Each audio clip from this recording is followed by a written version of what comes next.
Rupi Production Television présente tous les dimanches à l'émission Moment spirituel, l'amour emprisonné. Toute l'histoire du ministère spirituel de la sœur Donna Bélisaire, sa vocation à servir, mise en branle de la congrégation Les Sœurs Rédemptrices de Nazareth, l'expérience de la prison, les sacrifices pour aider les enfants pauvres, l'éclat de la sœur Donna sur la scène internationale. Chaque dimanche, un épisode à Moment spirituel, l'amour emprisonné, avec sœur Donna Bélisaire sur Rupi Production Television.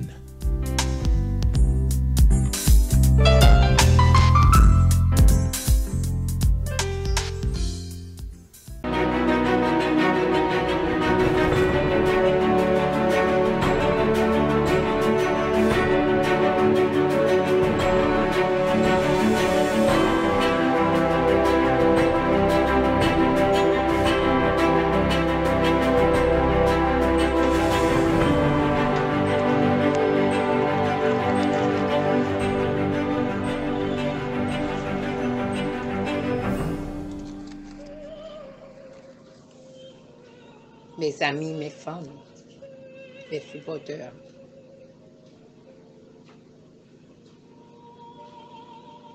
Vous qui vous trouvez en difficulté,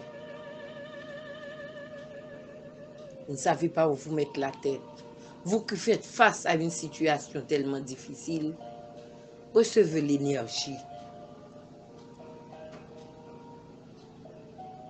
L'énergie solaire que je vous apporte. L'énergie qui saurait vous réconforter. L'énergie qui, quel que soit l'endroit où vous vous trouvez, si vous savez vous mettre en disposition, vous saurez la recevoir.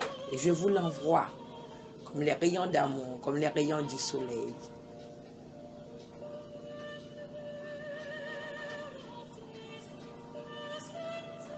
Le soleil distribue toujours ses rayons. Il ne se coule jamais. Ne se lasse pas de distribuer ses rayons. Je sais que vous en avez besoin.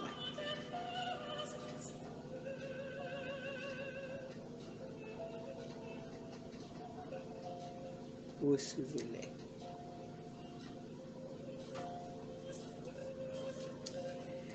Je tiens à remercier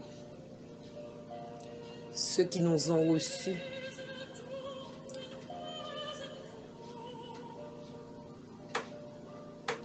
Alabama.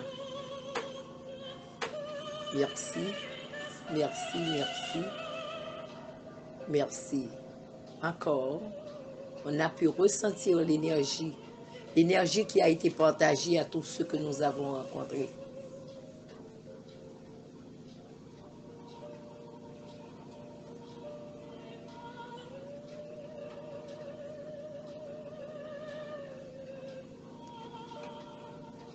L'énergie que nous avons reçue, que nous avons donnée. Merci encore. Je tiens à remercier la famille Cadet et tous les membres qui s'y trouvaient avec nous, ensemble, à travailler pour une spiritualité meilleure. Merci. Merci.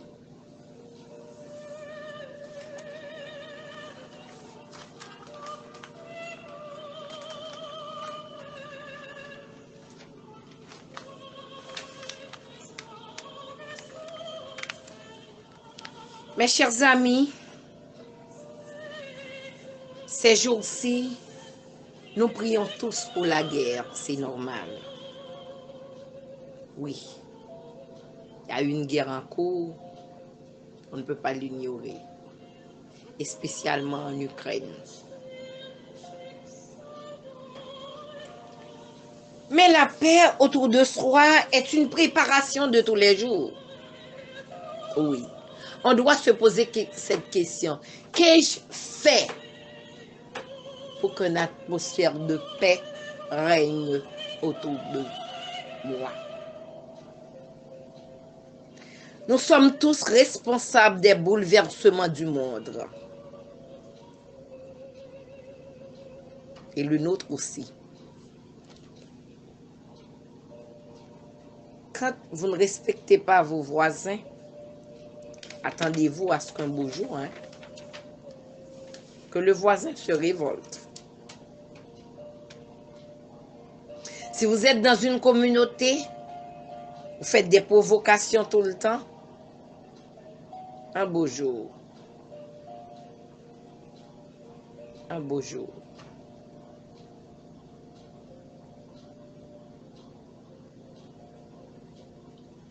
la guerre va se déclarer dans cette communauté.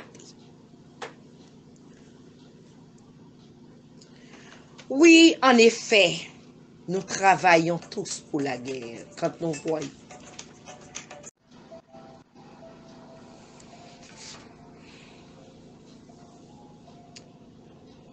Mes amis, vous, moi, l'autre, lui, nous devrions travailler pour la paix. La paix, c'est du travail à faire sur soi, autour de soi de tous les jours. D'abord dans votre foyer, dans votre couple. Si vous êtes une femme, vous ne respectez pas votre mari et le traitant tous les jours inhumainement, un beau jour, attendez-vous, la guerre va se déclarer. Et ce jour-là, les voisins viendront, la famille, la police, tout le monde serait impliqué. Mais personne ne s'est demandé, cette guerre qui s'est déclarée aujourd'hui, comment ça a-t-elle commencé? Peut-être il y a 20 ans, peut-être il y a 30 ans, peut-être c'est toute une vie. Chaque geste que vous posez, la façon que vous regardez quelqu'un, la façon que vous le saluez, que vous le traitez, vous pouvez aussi faire naître en cet être humain une atmosphère de paix. Aussi bien, on peut créer une révolte.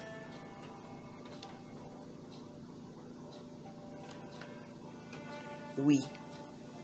À l'autre qui se sent bafoué, humilié, piétiné, sa conscience se révoltera un jour. Et ce sera la guerre.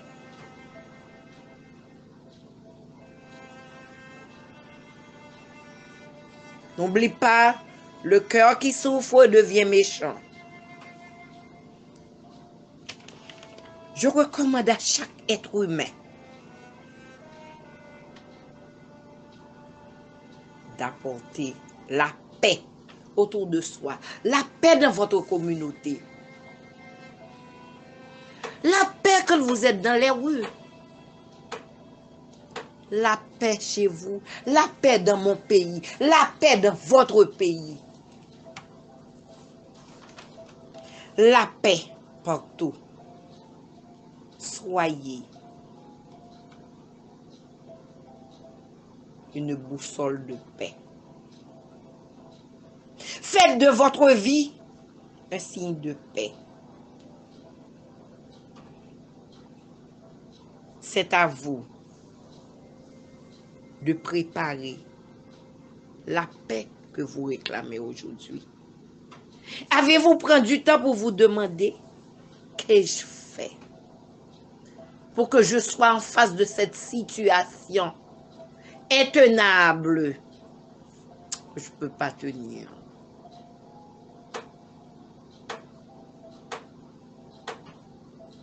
Mes chers amis, mes filles et mes fils à travers le monde, travaillez pour la paix à chaque minute de votre vie. L'enfant que vous élevez là, vous hurlez sur l'enfant tout le temps, vous ne respectez pas, vous ne savez pas lui parler. Je sais qu'il faut être sévère parfois. Vous ne respectez pas ses droits étant enfant. Attendez-vous à une révolte. Et ce serait la grande guerre. La guerre de famille. Le chambardement.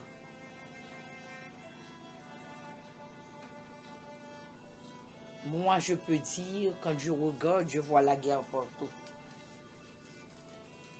Partout, on se fait la guerre. On ne respecte pas l'autre. La vie humaine, c'est comme aucune importance.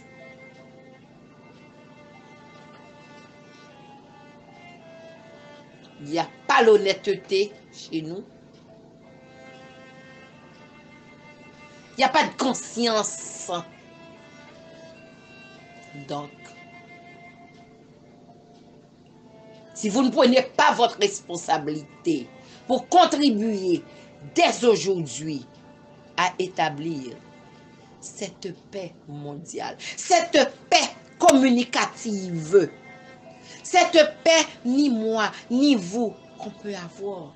Pas une paix spectaculaire, qu'on demande la paix partout, alors que là, dans votre maison, sous votre toit, il y a une guerre acharnée.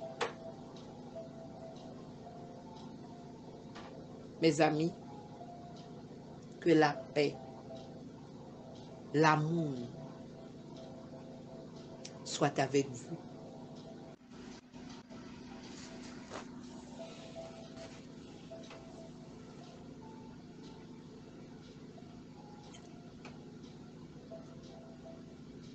Ce vendredi, je veux partager une expérience avec vous.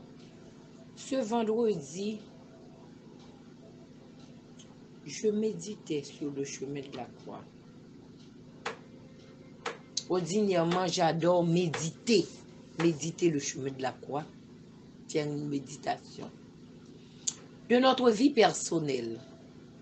Mais dans un court regard, ce que j'ai pu comprendre, chacun de nous, nous avons notre chemin de croix. Chaque personne a son chemin de croix dans sa vie.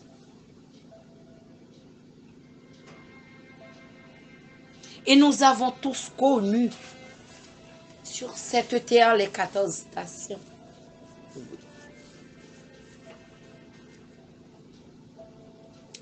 De notre naissance, ou dès que nous prenons conscience, nous pouvons dire, nous avons commencé à compter à la grande marche vers le chemin de notre croix. Oui. Et en plus, sans se préoccuper de soi, à jeter un regard sur notre chemin de croix personnel, si nous faisons un parcours de notre ville, des gens qui y vivent, de chaque être humain, nous allons découvrir qu'à chaque carrefour, il y a un chemin de croix. Parfois, on se demande, est-ce nécessaire? On n'a pas besoin de même traîner la croix parce que la croix est là. La croix est invisible. Nous portons cette croix-là tous les jours. Cette croix qui n'est pas visible est parfois beaucoup plus lourde qu'on le pensait. Beaucoup plus lourde que la pensée de l'homme ne saurait l'imaginer. Oui, nous avons tous notre chemin de croix. Et après, je me suis dit, non, non, non, non. Je ne vais pas rester sur ma personne.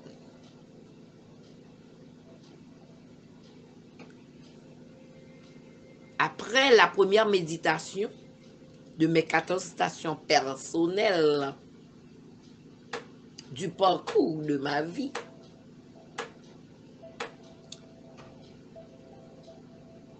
je me presse pour faire une autre méditation sur les 14 stations de la vie des autres.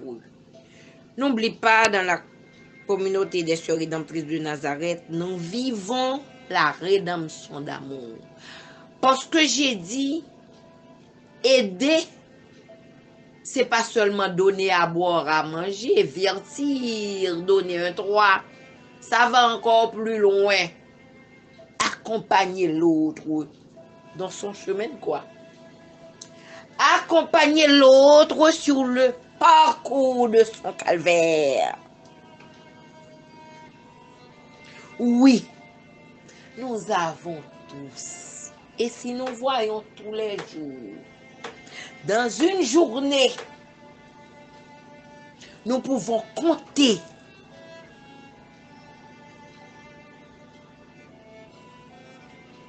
notre chemin de croix. Nous pouvons compter les 14 stations de notre vie. Quand je regarde à travers les villes, quand je regarde mon pays, quand j'écoute les gens qui ont été kidnappés, quand je trouve les gens qui ont faim, quand je regarde le visage de vieillard qui n'a pas où se reposer la tête, qui même... Non. Le chemin de la croix est partout. Quand je fais un regard des prisons, les gens qui souffrent amèrement dans les prisons, n'oublie pas, Jésus l'avait dit, Jésus n'avait pas dit de visiter les prisonniers qui ont été coupables ou non coupables, mais il a dit de visiter les prisonniers. J'étais en prison et vous ne m'avez pas visité.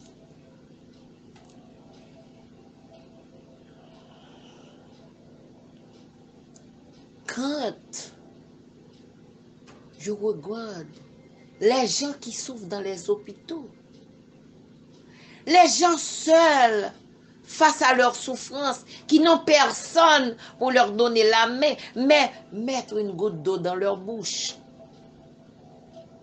Des gens qui meurent à cause de l'irresponsabilité, parce que les médecins sont en grève. J'ai été professeur des déontologies de l'infirmière. Je sais que un agent de la médecine, c'est son malade d'abord, que ni sa poche, que ni sa vie. D'après ce que moi-même, j'ai appris et que j'ai inculqué à ses étudiants. Le chevet de malade, d'abord. C'est triste que ça rentre comme si c'est naturel. On décide de ne pas travailler, les gens meurent. Vous pensez trop à vous autres, vous ne pensez pas aux autres. Non. J'ai dit, laissez-moi encore, dans ma méditation pour le chemin de croix, accompagner les gens. Oui. Oui, je pense aux gens qui ont dû laisser leur pays, leur maison à cause de la guerre. Comme chez nous aussi, qui ont dû laisser leur confort, leurs habitudes, leur famille, pour aller nulle part. Quel chemin. J'ai encore pensé à ces réfugiés qui ont passé des jours et des jours, plus qu'une quarantaine de jours en route, à marcher pour trouver un lendemain meilleur contre l'insécurité alimentaire, l'insécurité physique et leur grande déception, leur souffrance. J'ai pensé à ceux qui ont une chaîne dans leur pied. J'ai pensé aussi à ces gens qui ont été condamnés à mort et qui s'approchent de la supplice. J'ai pensé, je pense aux mourants, ceux qui meurent, ça avoir la chance de revoir encore une dernière fois leurs parents qui meurent dans la misère, dans la souffrance, loin de ceux qu'ils aiment, qu'ils ont aimés. J'ai pensé à ces gens qui sont partis pendant près de 2 ans de la grande épidémie. J'ai pensé aux mamans que leurs fils et leurs filles ignorent et qui souffrent. J'ai pensé à l'incompréhension de couple. Il n'y a pas de communication, pas de conversation. C'est un calvaire. Il y a un jour, un monsieur que j'accompagnais me disait, ma soeur, à chaque fois que je devrais rentrer à la maison, mon cœur bat très fort. Non. J'ai pensé à cette famille qui a été mise à la porte à cause d'argent pour payer ses loyers. J'ai pensé à ces enfants qui n'ont pas pu aller à l'école. Parce que leurs parents n'ont pas les moyens.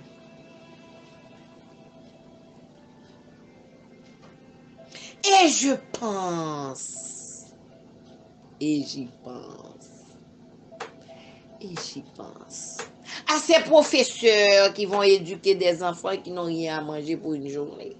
J'ai pensé à ces travailleurs qui n'ont même pas de quoi faire de la camionnette. À ces jeunes qui font les grandes routes à pied. J'ai pensé à ceux qui se voient devant un autre être qui lui tire l'âme, une arme à la tête, le tuer. À ceux qui voient la mort en face. Oui, j'y pense, j'y pense. Le chemin de croix est partout. Le chemin de croix, nous en avons plus que 14 stations dans notre vie. Alors, la seule chose que je peux vous dire, ayez l'énergie d'amour pour poursuivre notre chemin de croix et avec une solidarité. Vivons quand même, en dépit de tout, vivons la rédemption d'amour et faisons en route la longue route qui va nous amener au sommet de la croix. Bonne chance d'y arriver. Arriver avec les yeux ouverts, vivants. Merci. C'était encore votre servante, Sœur Donna de l'amour.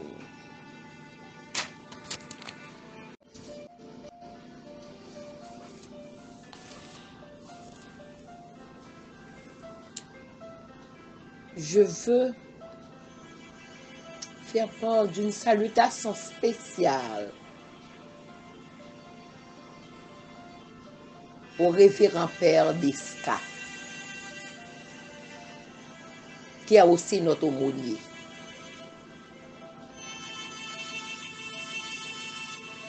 Père Desca actuellement se trouve dans une paroisse très difficile, non seulement en pauvreté, mais une paroisse où le soir, une fois il m'avait dit, ma soeur, on ne dort pas ici, hein, parce que des cartouches tirent partout toute la nuit. C'est de la musique des cartouches. Que voulez-vous, il faut s'habituer. Père Desca, vous êtes un modèle de prêtre. Malgré tout, vous gardez votre vocation, votre mission. Parfois, je me demande Comment vous faites pour cette traversée-là, là où vous êtes, à la Caridad? Sachez que ma communauté est fière de vous, Père Desca. Et les grands sont toujours les plus simples.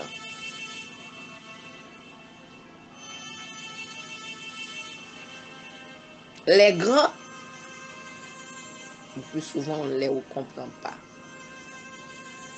Les grands esprits trouvent toujours sur leur chemin des pierres d'achoppement. Mais mon père va plus loin. Merci pour tout ce que vous faites. Et vous travaillez même avec les prisonniers pour les défendre. Merci, Père Desca. Je suis fière de vous. Ma communauté est fière de vous. Merci.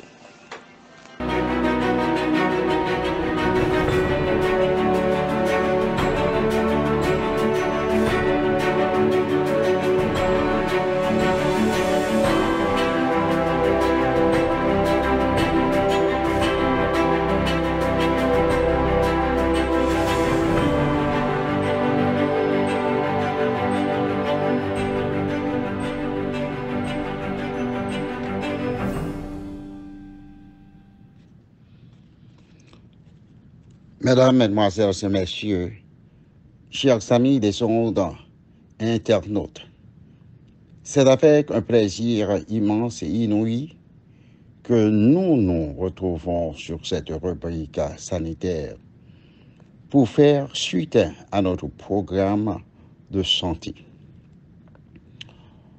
Et au nom de la communauté Sœurs Rédemptrices de Nazareth, nous, frère Gloïba, vous saluons chaleureusement et vous souhaitons bonne audition. Comme vous le savez, depuis quelques semaines, nous sommes en train d'élaborer sur le cancer du sein chez la femme. Et comme à l'accoutumée, il est bon de vous rappeler que cette rubrique ne présente aucun diagnostic médical et ne peut remplacer l'aide dont vous pouvez obtenir de votre professionnel de santé. Au cas où vous sentez une malaise, nous vous prions de vous rendre dans une clinique, un hôpital, ou appeler votre soigneur dans l'immédiat. Notre dernière émission était de présenter le pronostic et les facteurs prédictifs du cancer du sein. Nous avons fait mention des ganglions ou nœuds lymphatiques axillaires, la biopsie des ganglions ou nœuds sentinelles, la mesure de la tumeur et le statut ou état des nœuds ou ganglions lymphatiques, le degré de la tumeur et les récepteurs hormonaux. Nous avons aussi omis le HER2, Gene Overexpression, ou la surexpression génétique du récepteur épidémal humain, aussi bien que la mutation génétique, ou P53, qui est une protéine ou plutôt une tumeur suppressante. Aujourd'hui, mesdames, mesdemoiselles et messieurs, chers amis des ondes internautes, nous allons brosser le traitement du cancer du sein. Au fil du temps, beaucoup d'efforts ont été déployés pour traiter avec précision ce mal ou le cancer du sein. Ces modes de traitement ont été grandement servis à la réduction du traumatisme associé au soignage de la personne affectée. Le traitement du cancer du sein vise à la libération complète des cellules cancéreuses dans le corps et de les empêcher d'y retourner ou regrouper. Cela s'accomplit en utilisant des modalités diverses telles intervention chirurgicale, des drogues anticancéreuses ou la chimiothérapie, l'irradiation, la thérapie hormonale, la supplémentation nutritionnelle, la modification de la diète. Ce sont des thérapies systémiques pour ne citer que cela. Pour ne citer que celle-là. Nous devons aussi mentionner que le traitement varie selon l'âge de la personne affectée, de l'état de la tumeur et du statut réceptif estrogénétique. Ces traitements sont aussi accompagnés de risques et de bénéfices.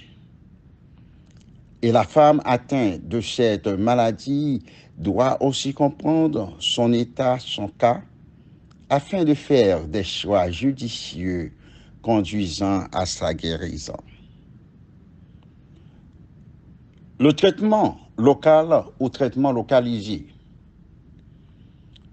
Je dois vous dire que l'intervention chirurgicale consiste à enlever complètement la tumeur du sein affecté.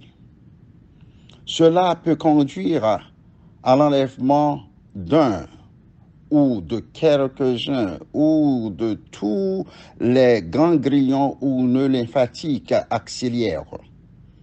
Au final de la procédure, la tumeur et les autres parties enlevées seront envoyées à un pathologue pour être examinées afin de déterminer le degré du cancer, ce qui permettra au physicien de la malade de décider en accord avec celle-ci quoi faire dans le prochain futur. Cela sous-entend autre intervention, malheureusement. Intervention à conserver le sein, ou ordinairement appelée lumpectomie. Cette intervention vise à l'enlèvement de la tumeur et de quelques tissus normaux au voisinage du sein. Au cours de cette procédure, le patient subit ou obtient une anesthésie générale et le chirurgien fait une grande excision, ou plutôt une mastectomie partielle radicale. Au cours de cette intervention, les nœuds ou les ganglions lymphatiques axillaires peuvent être enlevés. Après, le chirurgien en fera la suture qui reliera les deux bords de l'incision qui aidera au retour normal du sein. Nous vous rappelons aussi que cette procédure peut être faite sur les tumeurs palpables ou non palpables et qui sont ou qui ont été détectées via mammographie. mastectomie complète. C'est l'enlèvement du sein complètement et cela peut englober la dissection axillaire aussi. Et à la fin de cette procédure, la femme en question peut opter à la reconstruction du sein et cette procédure se fera à la suite de la mastectomie. Mesdames, Mesdemoiselles et Messieurs, regardant l'horloge, nous pouvons voir que l'heure est contre nous et nous sommes dans l'obligation de nous arrêter ici pour reprendre la semaine prochaine. Je vous remercie sincèrement de votre écoute et je vous dis au revoir. Bonne santé jusqu'à la semaine prochaine.